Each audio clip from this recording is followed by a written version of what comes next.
How to buy sell crypto on KuCoin P2P Trading. In order to buy or sell crypto on KuCoin P2P Trading, all you have to do is open up the KuCoin app. This is the kind of interface you will see. You want to make sure that you're signed into your account. Then just go to the P2P option that you can find here.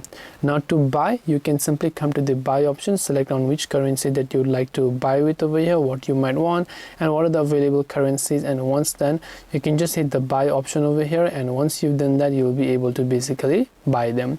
Now if you want to sell on P2P Trading, you also want to go and make sure that you're inside P2P here, and then you can go with the sell option, and once done, you will be able to sell any sort of cryptocurrency or other stuff as such inside P2P Trading.